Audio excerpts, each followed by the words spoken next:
Alright, hey YouTube, it's Retro Sandman, and I got a Cinema 4D tutorial. I've been having a couple tutorial requests in the past couple weeks for a Cinema 4D tutorials. I don't know why. I guess people just want more Cinema 4D, so I just thought, alright. So today's tutorial is going to be Global Illumination, and what that is it kind of gives it. I'm going to be showing you guys how to make awesome reflections on pretty much anything. As you can see, like on this right here, it has this really neat reflection type thing. I don't know, even just awesome reflection. All right. So if you open up Cinema 4D, with basic screen, as always, we're gonna start off by adding a sphere or text. It can be anything you want. I'm just gonna make a sphere though, just for this tutorial. And whoops.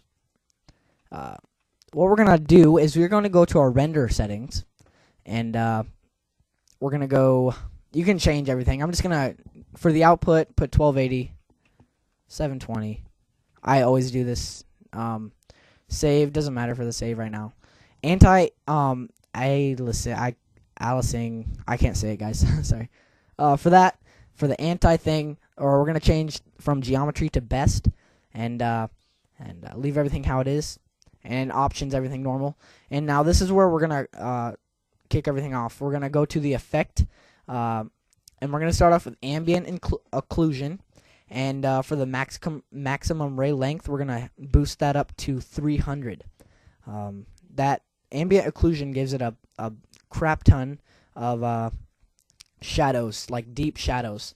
And we're going to go to effect again and select global illumination. This is where the reflection comes into play. We're going to change the GI mode to IR plus QMC still image, like that. And then we're going to go to the irradiance cache, and for the first thing, we're going to change the first two things to low. The record density and the stochastic samples, change those to low, just for quicker render time.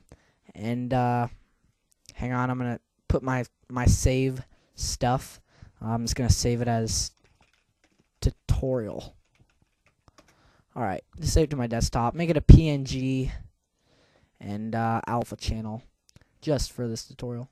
Exit out of that, and now what we're going to do, we're going to insert a plane. So we're going to click on the box, drag over to plane. That will insert a plane. We can make this bigger, so it kind of fills the area a little bit. Not humongous, but you know, decent size, kind of like that. So it covers your object that you're trying to make have the reflection on. You're gonna rise this above it. It doesn't matter really how high. I guess however high you like it. And I like it about there. And what we're gonna do, we're gonna make a new texture. So we're gonna double click in the texture materials. And we're gonna open that up, and we're gonna make the color white, and we're gonna add a luminance. We're gonna just leave it how it is. It should already be set at white, and we're gonna drag that onto the plane. Like that, so it should be white. And then we're going to come over to the plane over here, right click on it, go to Cinema 4D tags, compositing, and then come down to the properties of it, and you should see something that says seen by camera. It should be checked. Uncheck that, and what that's going to do is when we render this out, it won't be visible. See if that's checked. I'll show you guys what it looks like if it's checked. It'll be visible, as you can see. Right, whatever. Yeah, it'll be visible. That was a fail. It'll be visible. Just uncheck it, because it will happen if you don't uncheck it. Always do that when you're doing this kind of reflection style. And then we're going to copy that plane by hitting Control-C, Control-V, and then we are going to drag it underneath the object that we're making the reflection on, just like that. So it's kind of like a mini studio, and the thing working with the reflection on should be in the middle of them. And now what we're going to do, we are going to make a texture for the object, so the text or whatever. And we're just going to make a new material, double click it, open up. Make it whatever color. I'm going to make it like a dark orange-red color, like that. We don't need luminance on this. We're going to make a reflection, though. Change the brightness of the reflection to about for the texture, we're going to select Fresnel. Not Fresnel, but Fresnel. And I'm going to change the mix strength to 70%. The blurriness to 5%. just like that. And for the specular, I'm going to boost up the width of that to 90, boost the height up to 80, subtract the fall off to negative 20%, and the inner width to 2%. Looks nice. And we're just going to drag that on our object. You guys might already have a material on your object, but it's your choice. And now if we render this out, it does render differently just because of the global illumination. But as you can see, we have a really neat and like a really awesome looking reflection going on in this image. And the reflections are kind of, I don't know what you'd say, sharp. You can see them very well, like the edges of it. And if you want to change that, it's kind of just reflecting off the plane.